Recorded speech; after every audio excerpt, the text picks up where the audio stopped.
መድፎች ዙዎች ሞርታሮችና ሮኬቶች ይጨምራል ተብሏል።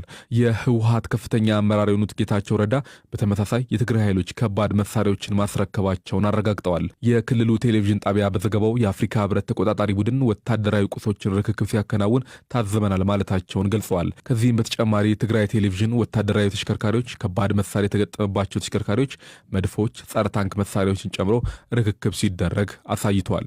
የፌዴራሉ መንግስትና ህወሓት ለ2 ዓመታት የዘለቀውን የእርስ በርስ ጦርነት በዘላቂነት ለማስቆም በደረሱት የሰላም ስምምነት የህወሓት ተዋጊዎች ትጥቃቸውን በመፍታት ለፌዴራል መንግስቱ ሰራዊት እንደሚያስረክቡና ከፌዴራል መንግስት ውጭ ያሉ ኃይሎች ከትግራይ አካባቢዎች እንደሚወጡ መገለጹ ይታወቃል። በዚህ መግለጫ ላይ የኢትዮጵያ መከላከያ ሰራዊትና የትግራይ ኃይሎች ተወካዮች በበኩላቸው ትጥቅ የማስፈታት ተዋጊዎችን የመበተንና መልሶ የማቋቋም ስራው በይፋ መጀመሩን መናገራቸውም ተዘግቧል። ሮይተርስ የዜና ወኪል የአፍሪካ ህብረት ተቆጣጣሪ ቡድን ባለበት ከመቀለ 30 ኪሎ ሜትር ርቀት ላይ በምትገኘው አጉላ ከተማ የከባድ ጦር መሳሪያ ርክክብ ተካሂዷል ሲል ዘግቧል። በተጨማሪም ሁለቱ ወገኖች ከትጥቅ ማስፈታቱ ጎን ለጎን ይከናወናል የተባለው ከፌዴራሉ ሰራዊት ውጭ ያሉ ኃይሎችን ከክልሉ የመውጣቱ እንቅስቃሴ መጀመሩንም ገልጸዋል። በደቡብ አፍሪካ የተደረሰውን ስምምነት ተከትሎ ግጭት ከቆመ 2 ወራት ያለፉት ቢሆንም የትጥቅ ማስፈታቱና ሌሎች ኃይሎችን የማስወጣት ሂደቱ ጊዜ ፈልጎ ቆይቷል። በኬንያ ናይሮቢ ለ2 ጊዜ በተደረገው ውይይት ሁለቱ ወገኖች ስምምነቱን ተግባራዊ ለማድረግ የሚያስችሉ የትግበራ ስምምነቶች ማድረጋቸው ይታወሳል። ለዚህም በሽምግልናው ቁልፍ ሚና የነበረው የአፍሪካ ህብረት የስምምነቱን አተገባበር ለመከታተል የዘረጋው የመከታተያ የመቆጣጠሪያና የማረጋገጫ ስርዓት መዋቅሩ ይፋ የሆነው ከ2 ሳምንታት በፊት መቀለ ላይ ነበር። በመንግስትና በህወሓት መካከል የተደረሰውን ስምምነት ተግባራዊነት እንዲያስፈጽም 3 አፍሪካውያን መኮንኖች በአፍሪካ ህብረት ተሰይመው ስራ ከጀመሩ በኋላ ነው ትላንት ስለ ሂደቱ መጀመር መቀለ ላይ መግለጫ የተሰጠው። ህብረቱ ያዋቀረው የመከታተያ የመቆጣጠሪያና የማረጋገጫ ስርዓት በኬንያዊው ሜጀር ጄኔራል ራዲና ስቲፈን፣ በናይጄሪያዊው ኮሎኔል ኡመር ማይራጋ እና በደቡብ አፍሪካው ኮሎኔል ቴፎ ሰኮል የሚመራ ነው። ለ2 ጊዜ ናይሮቢ ላይ ውይይት ከተደረገ በኋላ ከፌዴራል መንግስቱና ከህወሓት የተውጣጡ አባላት ያሉበት ኮሚቴ እንዲሁም የአፍሪካ ህብረት የባለሙያዎች ቡድንን ያካተተ የቁጥጥር የማረጋገጫና ስምምነቱ መከበሩን የሚከታተል ስርዓት እንዲኖር ከስምምነት ደርሰዋል። በዚህ ቡድን ውስጥ መንግስትና ህወሓት ድርድሩን ሲመራ የቆየው የአፍሪካ ህብረት ከፍተኛ ቡድንና የምስራቅ አፍሪካ የልማት በየነ መንግስታት ተቋም ኢጋድ እያንዳንዳቸው አንዳንድ ተወካዮች የሚኖራቸው ሲሆን የአፍሪካ ህብረት ተወካዩ የቡድኑ ሊቀመንበር ይሆናል። የመንግስት የህወሓት የአፍሪካ ህብረትና የኢጋድ ተወካዮችን እንዲሁም የአፍሪካ ህብረት የባለሙያዎችን ቡድንን ያጣመረው ቡድን መንግስትና ህወሓት የደረሱትን የሰላም ስምምነት እንዲሁም የጦር መኮንኖች የተፈራረሙትን የአፈጻጸም ስምምነት የሚጥስ ተግባር በአፍሪካ የባለሙያዎች ቡድን አማካኝነት ሪፖርት ሲደረግ በጉዳዩ ላይ ተወያይቶ መፍትሄ የሚሰጥ ነው። አካባቢ የታሰሩት የኢትዮጵያ ሰብአዊ መብቶች ጉባኤ ባልደረቦች ዛሬ ፍርድ ቤት መቅረባቸው ተገልጸዋል። ሰራተኞቹ የዋስትና መብት ጉዳይ ለመወሰን ነገ ቀጠሮ መያዙን የጉባኤው ዋና ዳይሬክተር አቶ ዳን ይርጋ ለቢቢሲ ገልጸዋል። የኢትዮጵያ ሰብአዊ መብቶች ጉባኤ ዓለም ገናና አካባቢው የቤት ፈረሳ ተፈጽሞብናል በሚል ከባለ ጉዳዮች አቤቱታ በቀረበለት መሰረት እንደተለመደው የማጣራት ስራ ለመስራት ወደ አካባቢው ባለሙያዎቹን ልኮ ነበረ። ማለትም ታህሳስ 27 2015 ዓ.ም 4 የድርጅታችን ሰራተኛ የሆኑት አንደኛው የድርጅታችን አስከርካሪና ጉዳይ አስፈጻሚ ነው። ይህን ስራ ለመስራት ዓለም ገናና አካባቢው ላይ በመንቀሳቀስ በነበሩበት ወቅት ነው እንግዲህ ፖሊስ የታሰሩት። በፖሊስ የታሰሩበት ምክንያት እንግዲህ ዛሬ ፍርድ ቤት ቀርበው ነበረ። ፖሊስ የሰጠው ምክንያት ፎቶ ማንሳት፣ እንዲሁም ፈቃድ በእጃቸው አለመኖር፣ እንዲሁም ደግሞ ማንነት ላይ መሰረት ያደረገ ፈረሳ ነው ብለዋል። እንደዚህ ብለው ለምን ጠየቁ የሚል ነው። ስለዚህ ዛሬ ፍርድ ቤት ቀርበው ዋስትና መብታቸው ሊከበር ይገባል ብለን ጠይቀን ነበረ።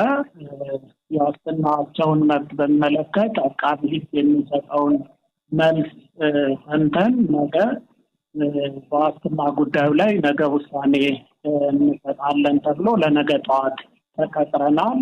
ስለዚህ ዛሬ 7ኛ ቀናቸው ነው። ከቀረበባችሁ ክስ አንጻር እናንተ የተለያዩ አቤቱታዎችን ለመስማት ጉዳዮችን ለመከታተል ስትሄዱ ምንድነው የምታደርጉት? ህጋዊ መሰረታችሁ ምንድነው የሚለውን እንስማው።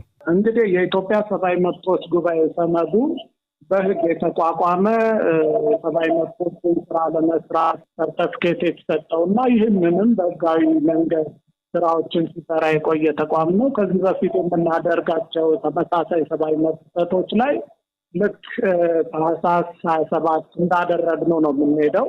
ስለዚህ እዛ ስንሄድ ያጓደልነው ነገር የለም። ባለሙያዎቻችን አስፈላጊ ሰነዶችን ይዘዋል። መታወቂያዎቻቸውንም ጨምረው ድርጅቱን የሚገልጽ ተጨማሪ ሰነዶች ጭምር ይዘው ነው የሚሄዱት።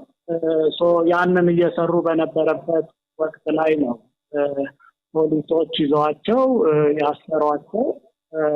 ስለዚህ በአጠቃላይ የነበረው ስርዓት ተገቢ አይደለም፣ አርቢትራሪ አሬስት ነው ብለን መግለጫዎችን በተደጋጋሚ ስናወጣ ቆይተናል። ለሚመለከታቸው የመንግስት አካላትም ጭምር አሳውቀናል እንዲፈቱ። እንግዲህ እስካሁን አልተፈቱም። እውነት ለመናገር ፖሊስ የጠቀሳቸው ምክንያቶች እንኳን እውነት ነው ቢባል እንኳን ፖሊስ እንደሚለው ሊያሳስራቸው የሚገባ አልነበረም።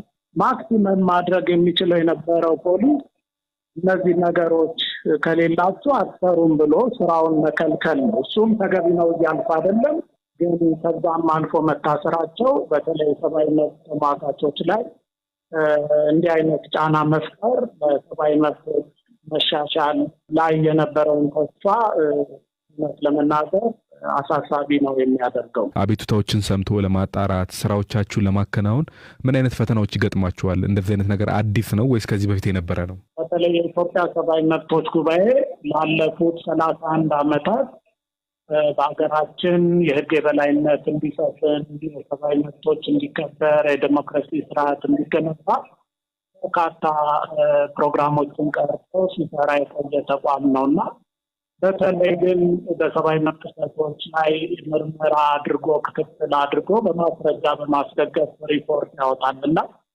ይህ ሪፖርታችን ብዙ ጊዜ በተለይ ከተፈጸመው የመብት ጥሰት ጋር ተያያዥ የሆኑ አካላቶች አይወዱትም፣ ደስም አይሰኙበትም። ምክንያቱም በፈጻሚውን ትምህርት ስለሚያጋልጥ በዚህ ምክንያት ከዚህ ቀደምም የሚታወቅ ነው። ቆየት ብሏል እንጂ ግድያ የተፈጸመባቸውም ባልደረቦቻችን አሉ።